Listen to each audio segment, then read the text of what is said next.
हाय बेचारी बहू। सरिता की शादी एक अच्छे परिवार में हुई है। उसका पति रोहन उसे बहुत प्यार करता है।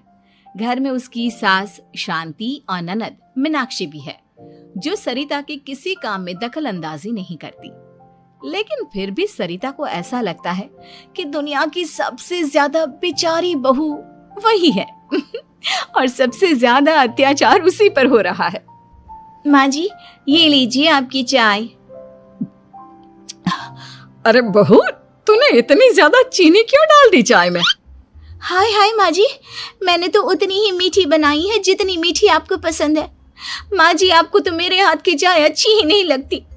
जब देखो कुछ न कुछ कमी निकाल ही देती हो। अरे बहू, तू एक बात के पीछे ही पड़ जाती है। मैंने ऐसा कब कहा कि तू रोज चाय खराब बनाती है?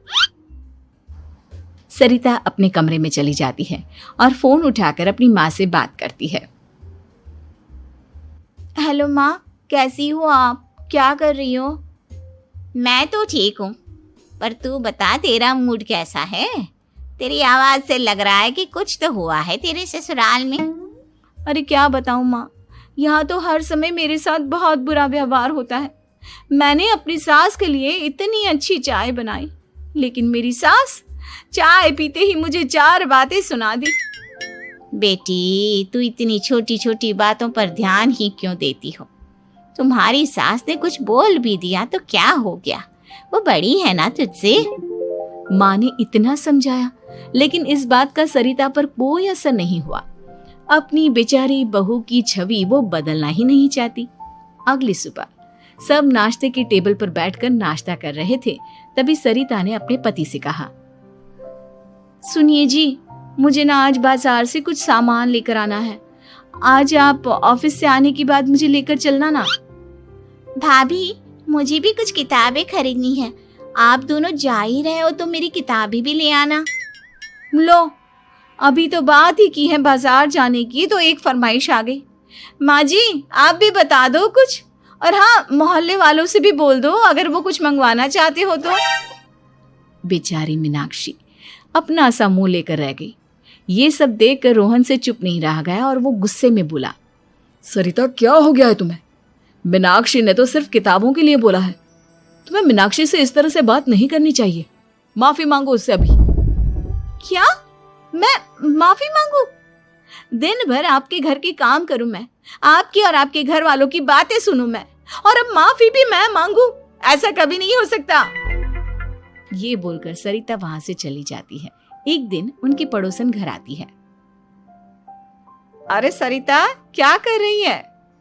और क्या करूंगी भाभी जी, बस घर का काम ही कर रही हूँ। आप बताओ कैसे आना हुआ? अरे मैं तो तुम्हारा हालचाल पूछने आई थी, लेकिन तुम तो बिजी लग रही हो। कोई बात नहीं, मैं बाद में आ जाऊंगी। और क्या करूं भाभी जी, जब से शादी होकर आई हूँ ना, बस काम ही कर रही हूँ। और इस घर में ना कोई मेरी कदर नहीं करता। पति है जो बस घर से ऑफिस, ऑफिस से घर। ननद को तो कॉलेज से फुर्सत नहीं। बची सास तो उनका सारा समय मेरी गलतियां निकालने में लग जाता है।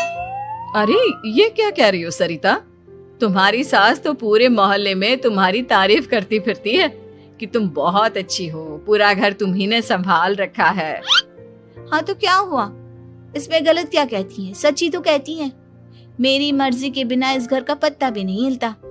शाम को जब रोहन घर आया तो उसने सबसे कहा, कल हम सबको मौसी जी के घर जाना है, उनकी बेटी की शादी है। सब अपनी अपनी पैकिंग कर लो, सुबह होते ही निकल जाएंगे। और सरिता, तुम कान खोलकर सुन लो, वहां जाकर किसी की बुराई भलाई शुरू मत कर देना, नहीं तो मुझसे बुरा कोई नहीं होगा।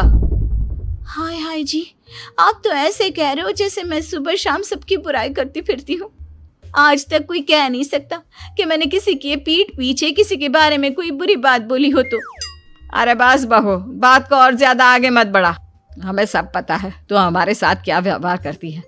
ये बात घर तक रखना, शादी में किसी को कुछ मत बोलना, नहीं तो सब कहेंगे कि शांति की बहू कितना बोलती है। हाँ हाँ, सब कुछ तो मैं ही बोलती हूँ ना। आप लोग तो हर समय फूलों की बारिश करते रहते हो मेरे ऊपर। सारी गलती मेरी है जो मैं इस घर में आई। सबका कितना ध्यान रखती हूँ, लेकिन फिर भी मेरी तो आप लोगों की नजर में कोई कदर ही नहीं है। अगली सुबह सब लोग मौसी जी के घर पर चले जाते हैं। वहां पर शादी का माहौल होता है, सब जगह चहल पहल होती है, बहुत सारे मेहमान आए हैं। सरिता को वहां बहुत अच्छा लग रहा है। वो अपने मन में सोचती है, यहाँ कितना अच्छा लग रहा है, कितनी रौनक है। मैं यहाँ किसी से ज्यादा बात नहीं करूंगी।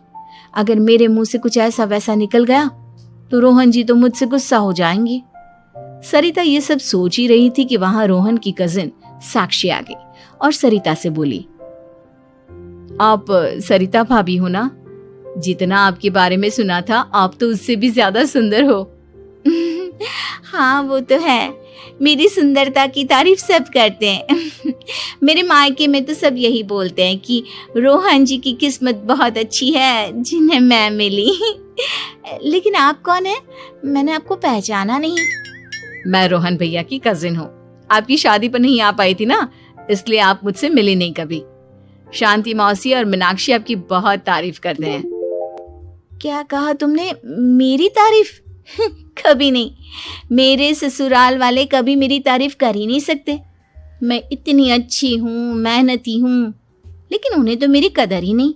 सारा दिन घर का काम करती हूँ, फिर भी मेरी सास ना मुझे सुनाती रहती है और पति भी मेरी सास की साइड लेते हैं। ना कभी बाहर ले जाते हैं ना कहीं घुमाने। अगर घुमाने के लिए कभी बोल भी देना तो उनकी बहन बीच में आ जाती है। मैं कैसे रह रही हूँ उस घर में ये मैं ही जानती हूँ। सरिता की ये बातें सुनकर साक्षी को बड़ी हैरानी हुई। अब वो हर किसी के सामने अपनी बढ़ाई और ससुराल वालों की बुराई करने लगी। रोहन और शांति को सरिता पर बहुत गुस्सा आया, लेकिन वो चुप रहे। अगले दिन जब वो अपने घर पर आए, सरिता, तुमने क्यों सबके सामने मेरी इज्जत का तमाशा बनाया? तुमसे बोला था ना कि चुप रहना। अजी ऐसा भी क्या कह दिया मैंने जो इतना भड़क रहे हो? तुम जहां जाती हो अपना रोना शुरू कर देती हो, कभी किसी दूसरे की बात ही नहीं सुनती, बस अपनी कहती रहती हो। तुमने सबके सामने हमारा तमाशा बनाकर रख दिया है। हे भगवान, मुझे अपने पास बुला ले। जिस घर में मेरी कदर ही नहीं उस घर में मेरा क्या काम? अरे क्या करूंगी मैं यहाँ रहकर? जो भी आता है मुझे सुनाकर चला जाता है। मैं तो किसी से कुछ नहीं कहती। सीधी सादी बहू मिल गई है ना सबको, तो जो जी में आए वो करो। सरिता ने अपने आगे किसी को कुछ बोलने ही नहीं दिया और उस दिन भी उसने सबके सामने खुद को बेचारी बना ही दिया। अगले दिन मीनाक्षी कॉलेज के लिए लेट हो रही थी, इसलिए वो हर काम जल्दी जल्दी कर रही थी। अपना नाश्ता लेने किचन में गई और पतीले में रखे गरम दूध को गिलास में डालने लगी। दूध का पतीला उसके हाथ से छूट गया और गरम गरम दूध उसके हाथ पर गिर गया। ओए माँ, हाय मेरा हाथ, माँ मेरा हाथ जल गया। मीनाक्षी की आवाज सुनकर सरिता दौड़ती हुई आई। ये क्या किया तुमने? तुम्हें नाश्ता चाहिए था तो मुझसे बोल देती, मैं क्या मना करती थी? अब पता नहीं कितने दिन की मुसीबत पाल ली तुमने। सरिता मीनाक्षी को उसके कमरे में ले गई और उसका बहुत ख्याल रखा। उसका इस तरह से ख्याल रखना शांति और रोहन को थोड़ा अजीब लगा। माँ, सरिता के दिमाग का भी कुछ पता नहीं। कल शादी में सबको इतना कुछ बोल कर आई है हमारे बारे में, और अब मीनाक्षी की कितनी अच्छी देखभाल कर रही है। ये ऐसा क्यों करती है? बेटा, तेरी बीवी की ना आदत हो गई है सबके सामने खुद को बेचारी दिखाने की, और आदत इतनी जल्दी नहीं बदलती। जब ये बोलना शुरू करती है तो रुकने का नाम ही नहीं लेती, इसलिए इसे पता ही नहीं चलता कि ये किसके सामने क्या बोली जा रही है। लेकिन दिल की बहुत अच्छी है। हमें भी अपना दिल बड़ा करके ये जैसी है इसे स्वीकार करना चाहिए।